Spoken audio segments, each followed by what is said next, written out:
Now हमारे पास अगला जो है topic that is the electrode potential. Electrode potential का क्या मतलब है? This is very very important. अब हमें यहां पर ध्यान से देखना है, this is an interface of electrode and electrolyte.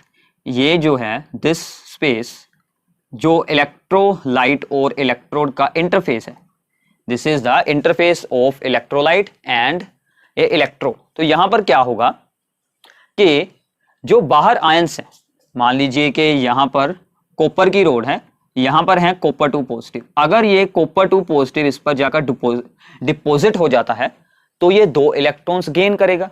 2 electrons gain कर कर ये यहां पर डिपॉजिट हो जाएगा और वो 2 इलेक्ट्रॉन्स ये रोड से ही गेन करेगा। मतलब ये रोड से गेन कर सकता है इलेक्ट्रॉन। अगर रोड इसको इलेक्ट्रोड देती है तो रोड पर चार्ज क्या बन जाता है? पॉजिटिव। तो एक केस बनता है कि रोड पर चार्ज क्या बन सकता है? पॉजिटिव। एक प्रोसेस ये यहां पर हो सकती है कि Cu2 पॉजिटिव 2 इलेक्ट्रॉन गेन कर कर Cu बने और रोड पर कौन सा चार्ज बना दे? पॉजिटिव। दूसरा अब क्या केस है कि रोड में से जो कॉपर 2 पॉजिटिव आयंस बाहर आए और अपने इलेक्ट्रॉन्स को यहीं पर छोड़ जाएं, रोड पर छोड़कर अपने इलेक्ट्रॉन्स को, मतलब ये है यहां का कॉपर का एक एटम, ये यहां से आयन बन गया और अपने इलेक्ट्रॉन्स को रोड के पास ही छोड़ गया।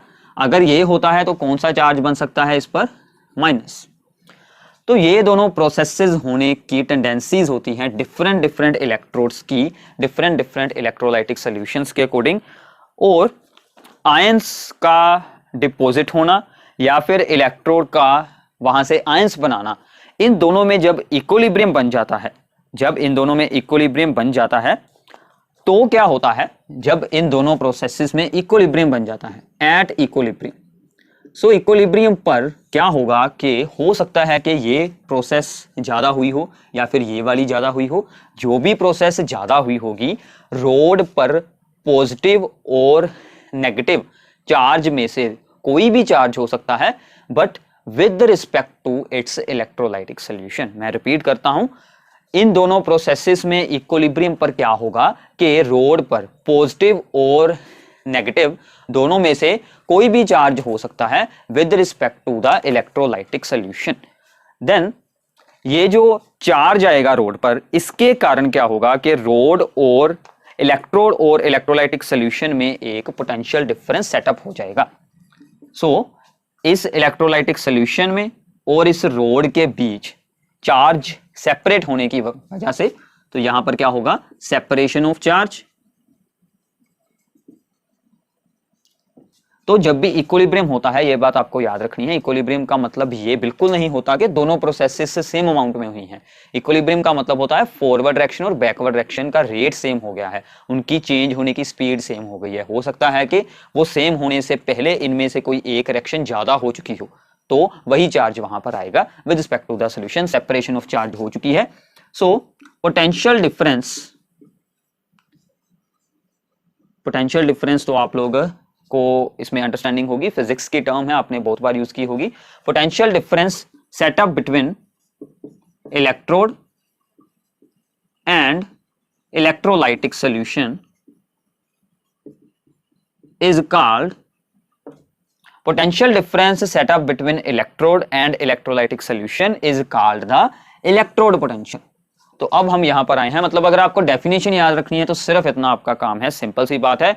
इलेक्ट्रोड को जिस भी उसके इलेक्ट्रोलाइटिक सॉल्यूशन में रखा होगा, उन दोनों में जो भी पोटेंशियल डिफरेंस सेटअप होगा that is called electrode potential. क्यों हुआ है? क्योंकि ये दोनों प्रोसेसेस हो रही थी, इनमें इक्विलिब्रियम बना, चार्ज हुए सेपरेट, चार्ज सेपरेट हुए तो उनके बीच एक पोटेंशियल डिफरेंस सेटअप हो गया। इसके लिए ही हमारे पास मिल गया इलेक्ट्रोड का potential. This is the electrode potential for the half cell.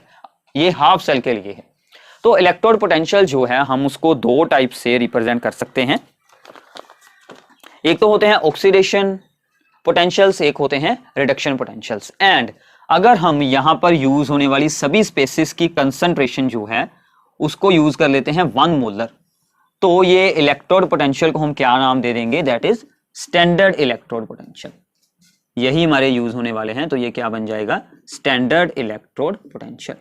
तो ये बात आपको याद रखनी है कि अगर इसमें इलेक्ट्रोलाइट की कंसंट्रेशन हो 1 molar, then it becomes the standard electrode potential. अब इसकी दो जो टाइप्स हैं उसको एक्सप्लेन करते हैं। This is very very important, इसको अंडरस्टैंड करना है ध्यान से।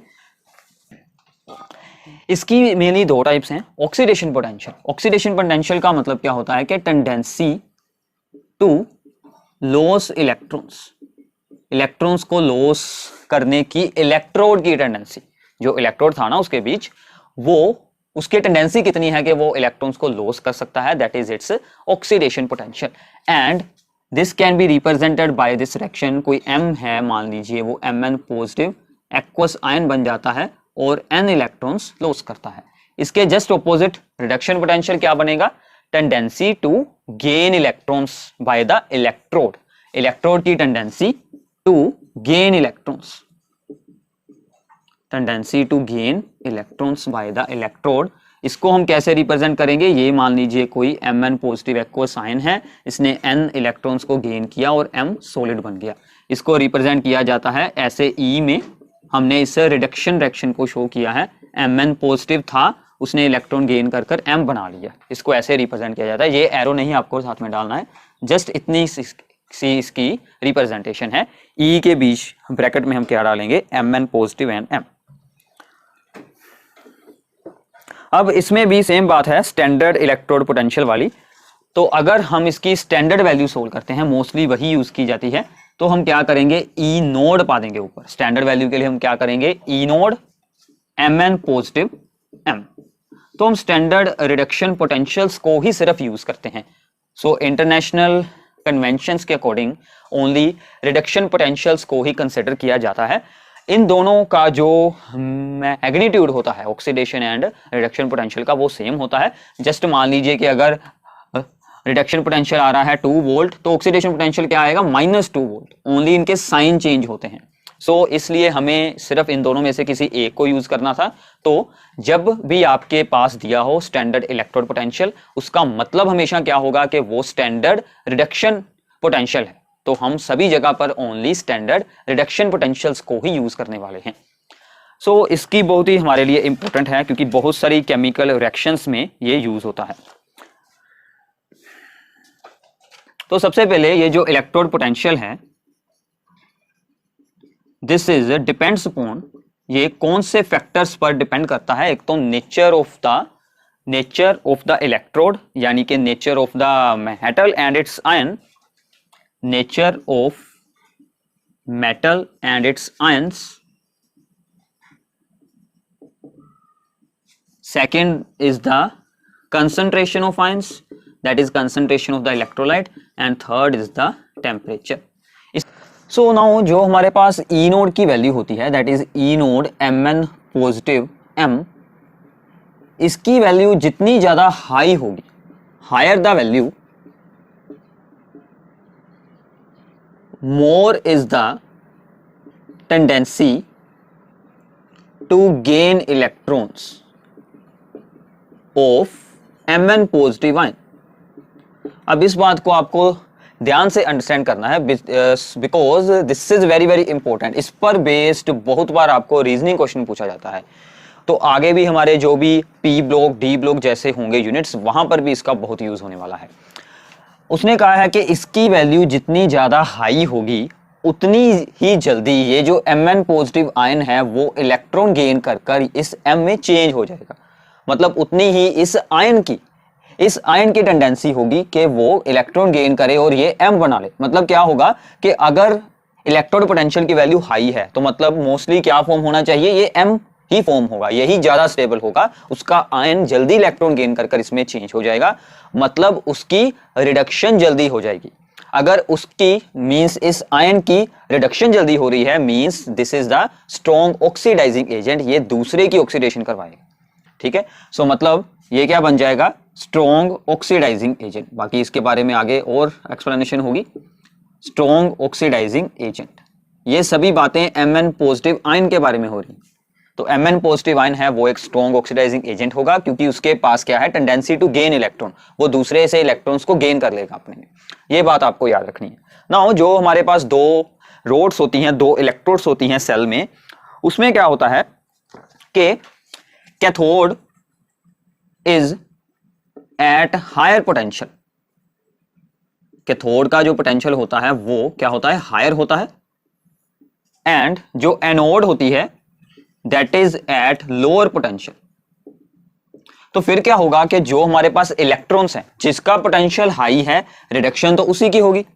इसका मतलब क्या है कि ये जो कैथोड है ये इलेक्ट्रॉन्स को गेन करेगा, ये इलेक्ट्रॉन्स को गेन करेगा। तो इसका मतलब एनोड से इलेक्ट्रॉन जाएंगे कैथोड की तरफ। ये तो हम ऑलरेडी वैसे भी एक्सप्लेन कर चुके थे। सो इसका मतलब क्या है कि एनोड का लोअर पोटेंशियल होगा, इलेक्ट्रोड पोटेंशियल मतलब स्टैंडर्ड इलेक्ट्रोड पोटेंशियल, और कैथोड का उससे हाई होगा, और electrons always low potential to high potential move करेंगे। सो ये तो बात होगी हमारे पास इलेक्ट्रोड पोटेंशियल्स के बारे में। और इसका मतलब क्या है कि एनोड एंड कैथोड के बीच जो पोटेंशियल का डिफरेंस होगा वो क्या बन जाएगा, वो हमारे पास बन जाएगा सेल पोटेंशियल। पूरे सेल का पोटेंशियल, पूरा सेल मतलब दो हाफ सेल्स को ज्वाइन करने पर जो चीज फॉर्म हुई है that is the electrochemical cell. तो अब हमारे पास क्या आएगा कि potential difference setup between two electrodes of cell when, bracket में लिख लें, when no current is flown, when no current is flown is called EMF और cell potential। इसे हम क्या नाम देते हैं, EMF और सेल पोटेंशियल। सेल का, कंप्लीट सेल का ये हमारे पास बन जाएगी इलेक्ट्रोमोटिव फोर्स और द सेल पोटेंशियल। और इसका फॉर्मूला प्लीज आपको याद रखना है। अभी यहां से ध्यान से देखें, इसकी वैल्यू हाई है और इसकी वैल्यू लो है, तो हम क्या करेंगे, higher potential minus lower potential, difference होगा उन दोनों में, इसलिए तो इसका फॉर्मूला क्या बन जाएगा, इसको हम रिप्रेजेंट करेंगे विद ई सेल, और इसका फॉर्मूला बन जाएगा E of the cathode. So E cell is equals to E of the cathode minus E of the anode. और अगर आपने सोल्व करना है स्टैंडर्ड पोटेंशियल तो आप इन सभी पर क्या लगा देंगे, नोड लगा देंगे। ये बन जाएंगे स्टैंडर्ड इलेक्ट्रोड पोटेंशियल, या फिर ये बन जाएगा हमारे पास EMF of the cell, standard potential of the cell, standard cell potential भी आप इसे नाम दे सकते हैं। इसके बाद एक और बहुत इंपॉर्टेंट बात है इसमें जो आपको साथ में एक्स्ट्रा नोट डाउन करनी है, गिब्स एनर्जी जो होती है किसी भी स्पॉन्टेनियस रिएक्शन की। सो इलेक्ट्रोकेमिकल सेल में क्या होता है कि Gibbs energy changes to electrical energy, electrical work. तो गिब्स एनर्जी इस स्पॉन्टेनियस रिएक्शन की इलेक्ट्रिकल वर्क में चेंज हो जाती है। आपने ये रीड किया होगा, एक बार हम इसको फिर से रिवाइज कर लेते हैं कि गिब्स एनर्जी होती क्या थी। गिब्स एनर्जी क्या होती है, डेल्टा जी के साथ हम इसे डिनोट करते हैं, that is delta H, change in enthalpy minus temperature into the delta S, that is change in entropy. तो ये होती है गिब्स एनर्जी। और हम इसको एक और डेफिनेशन के साथ रीड करते थे, this is the maximum useful work that can be obtained from reaction, that can be obtained from reaction. इसका मतलब क्या है कि जो मैक्सिमम यूजफुल वर्क हम किसी रिएक्शन से ऑब्टेन कर सकते हैं। यूजफुल वर्क का मतलब होता है नॉन मैकेनिकल वर्क, जैसे कि इलेक्ट्रिकल वर्क होता है, ऐसा जो भी वर्क हम किसी रिएक्शन से ऑब्टेन कर सकते हैं that is called its Gibbs energy.